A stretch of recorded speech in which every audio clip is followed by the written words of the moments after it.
Salut à tous. Avant d'entrer dans le vif du sujet, je vous souhaite la bienvenue sur ma chaîne pour ma toute première vidéo sur mon manga favori parmi tous depuis que je l'ai découvert il y a maintenant 7 ans, Dorohedoro. À présent, il est temps de parler de Dorohedoro, mais avant ça, générique.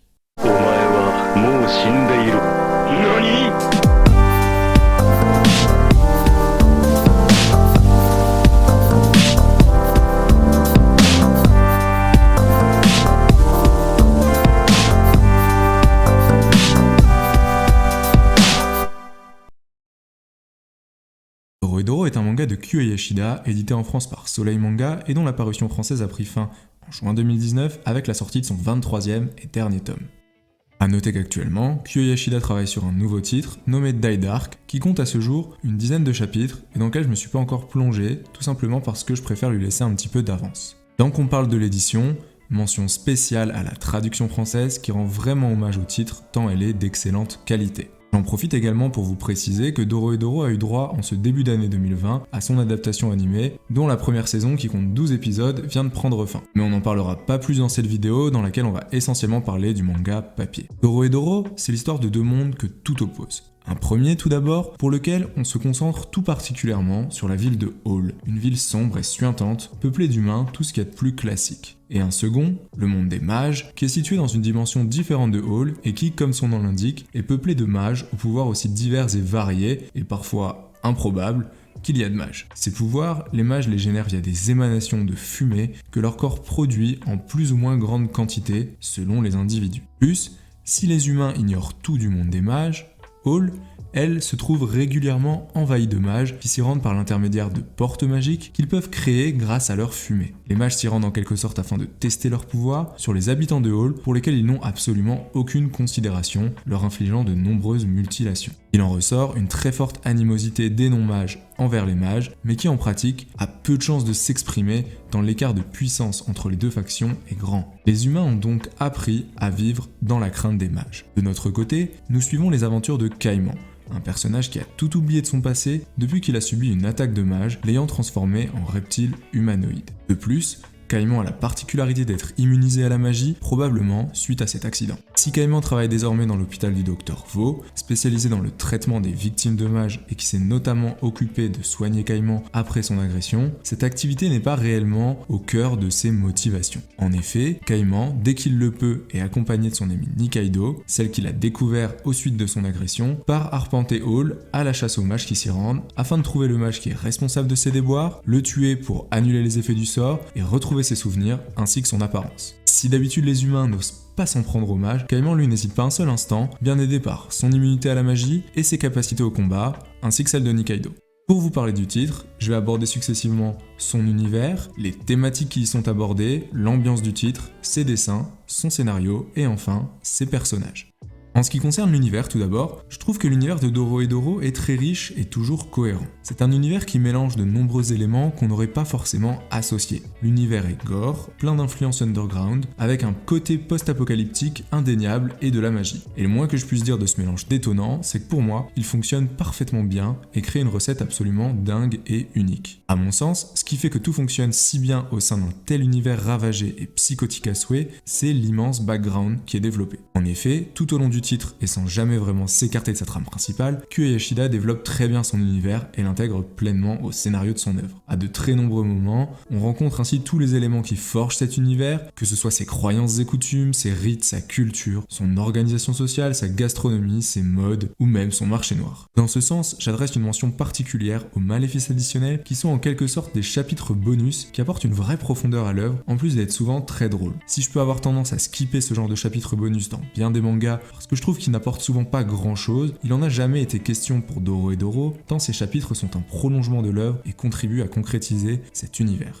En ce qui concerne les thèmes à présent, selon moi, le thème le plus profondément abordé par l'œuvre, c'est celui du conflit de classe et des inégalités, mais également des discriminations qui peuvent en découler. Cela ressort clairement des interactions entre mages et humains, mais cette thématique elle est également très présente dès le début de l'œuvre au sein même du monde des mages, où l'on peut voir que les mages plus faibles, qui produisent peu de fumée, ou pire, ne peuvent pas en produire, la fumée qui je le rappelle est la source de leur pouvoir, sont stigmatisés par les mages plus puissants. Cette thématique, elle va avoir un impact considérable sur le déroulé des événements, et je vous en dirai pas plus pour vous laisser le plaisir de le découvrir par vous-même. Mais Dorohedoro, ça parle aussi d'amitié, de quête de soi, d'acceptation de soi-même et de son passé, d'acceptation des autres, de tolérance, de pardon, etc. L'illustration de toutes ces thématiques, elles sont nombreuses, et je trouve qu'elles fonctionnent très bien de par la justesse insufflée par Kyo Yoshida dans son titre. Justesse dans les interactions entre personnages, dans leurs agissements et réactions. Je vais à présent parler de l'ambiance du titre. Je vais vous la décrire telle que moi je la perçois. Évidemment, c'est très personnel, mais c'est totalement sincère. Pour moi, ce qui fait la grande force de l'ambiance du titre, c'est qu'elle est remplie de contradictions, ce que je trouve personnellement absolument génial. Pour moi, Dorohedoro est une œuvre oxymore. Je m'explique. Si Dorohedoro est très sérieux à bien des égards, que ce soit dans ses thématiques que j'ai déjà abordées, ou tout simplement dans le caractère grave de bien des événements qui s'y produisent, c'est également une œuvre que je trouve extrêmement drôle et absurde possible, je vais y revenir. Dorohedoro, c'est un titre extrêmement violent, sanglant et organique, mais que je trouve à la fois extrêmement bon enfant, voire bienveillant et réconfortant. Dorohedoro, c'est assez brut et même bourrin au possible, mais je peux pas m'empêcher de trouver le titre extrêmement raffiné et élégant. Ça peut paraître difficile à croire, j'en ai conscience, mais c'est vraiment mon ressenti. Pour ceux qui ont lu le titre, d'ailleurs, je serais curieux de connaître votre point de vue là-dessus. Mais je ne pourrais pas parler de Dorohedoro sans insister sur le côté génialement absurde et burlesque de l'œuvre, qui est vraiment porté par un humour noir détonnant. Dans Dorohedoro, les situations sont souvent saugrenues au possible, voire totalement what the fuck. L'humour est très moqueur, burlesque, gras et potache, et il a toujours fonctionné chez moi, porté par les très bons personnages du titre. Si tous les personnages, ou presque, sont plus ou moins vecteurs d'humour à leur façon, je dois tout de même adresser une mention particulière à Ebisu, personnage extrêmement important d'un point de vue scénaristique, mais également l'une des principales sources comiques de Dorohedoro, de par la folie qui l'anime. Je dois adresser une mention peut-être encore plus spéciale aux diables, et tout particulièrement à leur boss, Shidaruma. Les diables, dans Dorohedoro, c'est des sortes d'arbitres des mondes, voire même carrément des divinités, qui ont tous les droits, et dont la désinvolture est franchement kiffante. Ils n'agissent qu'en fonction de leur sens du plaisir très particulier pour notre plus grand bonheur, tant ça résulte tout le temps en des situations hilarantes. Shidaruma, leur boss, est pour moi de très loin le meilleur exemple, et pour moi, avec Ebisu, le meilleur représentant de l'humour tel que je l'aime dans Dorohedoro. Dernier élément dans l'ambiance du titre qui, selon moi, lui permet de fonctionner aussi bien, c'est le chaos et la folie qui s'en dégagent constamment. C'est pas hyper simple de parler de manière structurée de quelque chose d'aussi volatile, donc je m'étendrai pas là-dessus, mais quand je lis Dorohedoro, j'ai vraiment l'impression que toutes les lois intrinsèques du monde qu'a créé Kyo Yoshida sont gouvernées par la folie et le chaos, tant tout ce qui s'y produit est presque systématiquement imprévisible et fou. Je n'ai aucun doute en avançant que c'est clairement un effet qu'elle a recherché, tant elle-même elle implique systématiquement cette notion de chaos dans les résumés en 3 points clés qu'elle fait à la fin de chaque tome, qui d'ailleurs sont également une source d'humour à eux seuls, tant elle insiste parfois sur des éléments totalement absurdes, mais qui, attention, révèlent parfois leur véritable importance plus tard. En résumé, sur l'ambiance du titre, point clé dans la liste des raisons qui font que pour moi, Dorohedoro est une œuvre inégalée, je dirais que Dorohedoro est une œuvre remplie de personnalité qui se situe à des années-lumière de ces trop nombreuses œuvres aseptisées à outrance qui pullulent sur le marché. Je vais à présent parler des dessins. En ce qui concerne les dessins, ils sont vraiment uniques, et le style de Kyo Yoshida, il se reconnaît entre mille. Je pense que maintenant, avec les quelques planches que j'ai pu vous montrer, vous êtes un peu familiarisé avec ces dessins. Ils sont vraiment vibrants, sombres et épais, parfois grotesques et gore à souhait, crasseux et organiques dans tous les sens du terme. Le seul point légèrement négatif que je pourrais relever concernant les dessins, c'est que parfois, quand on applique tous ces qualificatifs à des dessins de manga, ça peut donner certaines scènes quelque peu brouillonnes.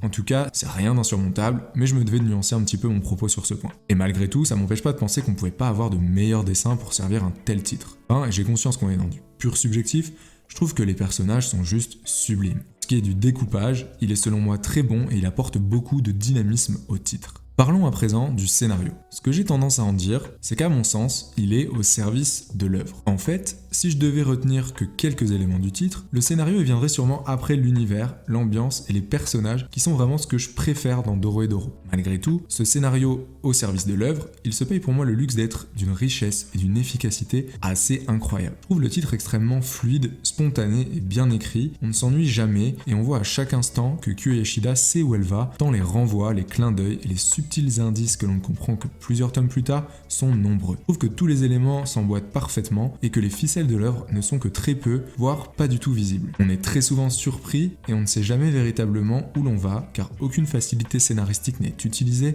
et que l'œuvre est un joyeux bordel organisé. Le titre, il est rythmé par ses très nombreux mystères et pour moi, Kyo Yoshida fait preuve d'une vraie maîtrise dans leur gestion. Ils sont véritablement au cœur du scénario et tout au long du manga, le voile va se lever progressivement jusqu'au final où tout apparaît alors d'une obscure clarté. Abordons à présent les personnages. Les personnages, ils sont pour moi avec l'univers et l'ambiance la grande force du titre. titre. Je pourrais vous en parler pendant des heures, mais je vais essayer d'être concis. Avec Dorohedoro, on est tout simplement en présence du meilleur casting de personnages que j'ai pu voir. Chaque personnage est absolument unique, génialement cinglé d'une façon qui lui est propre et extrêmement bien écrit et cohérent. Tout au long du récit, on apprend à apprécier chacun d'entre eux, car chacun d'entre eux fait l'objet de véritables développements, qu'ils soient le fruit des réflexions propres du personnage ou des nombreux échanges qu'il va avoir avec les autres, mais également des événements qui vont survenir. Kyo Yashida est d'ailleurs très doué pour créer des interactions entre ces personnages vraiment géniales, que ce soit au sein d'une même faction ou même entre les différentes factions, car plus on avance dans le récit, plus tout s'entremêle avec beaucoup de réussite. J'ai lu beaucoup de mangas et je pense avoir vu très peu d'équivalent dans cette qualité de dialogue.